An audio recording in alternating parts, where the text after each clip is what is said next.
They're the workers that make sure Melbourne's insatiable COVID thirst is quenched.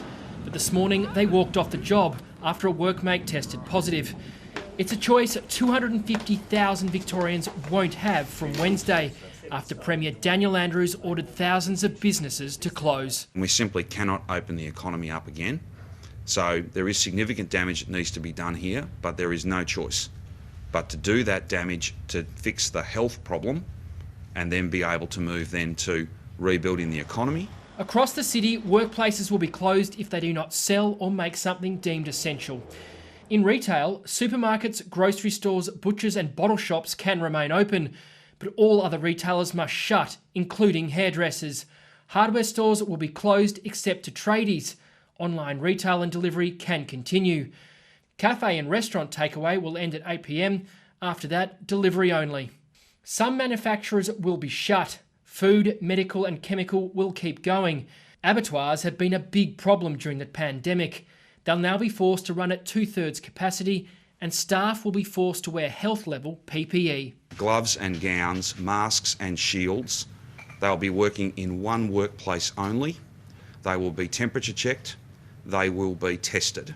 A major driver of the state's economy, the construction sector, will be allowed to keep running, but with major restrictions. Large-scale construction sites will have no more than 25% of their normal workforce. But for smaller sites like homes, there'll be no more than 5 people. Essentially, for some of these industries, we are moving them to a pilot light phase. They're not being turned off completely, but they are dramatically reducing the number of people that they have working for them and their output over these next 6 weeks. There are a lot of builders and tradies and subcontractors that might go out of business as a result of this having to scale back. This unprecedented action will cripple the state and federal economies. Thousands of businesses could be forced to the wall. The state is providing $5,000 grants for some businesses, while the Commonwealth Government is also chipping in with $1,500 disaster payments for Victorians whose sick leave has been exhausted. Further discussions about more support are ongoing. It's heartbreaking. This pandemic, this virus, is taking a heavy toll. The entire impact of this pandemic, which is now months old, will take us years to recover from. There's simply no doubt about that.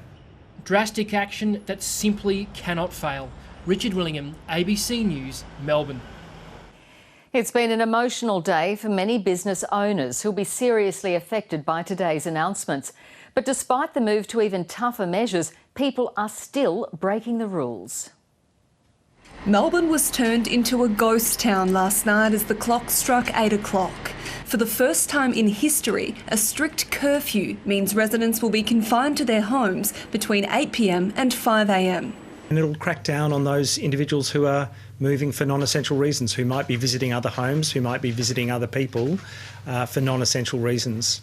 Very few business owners would not have tuned in to the Premier's press conference today. So that's 429. It was an anxious time for hairdressers like Sofia Basile, who managed to keep her business open during the first lockdown.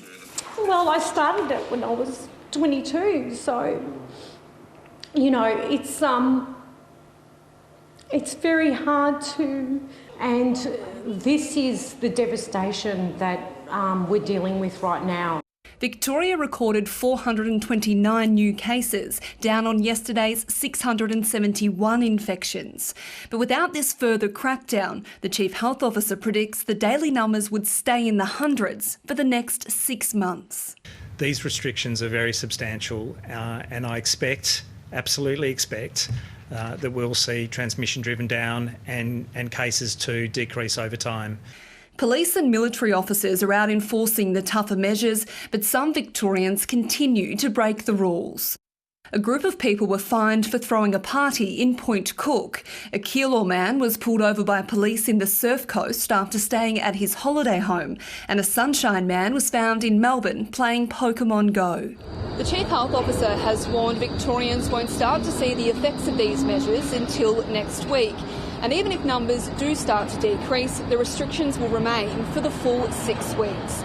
But if the latest measures don't start to drive the numbers down, the government has warned of stage 5 restrictions, which include rules not only about where you go shopping, but ongoing shopping at all. Bridget Rollison, ABC News, Melbourne.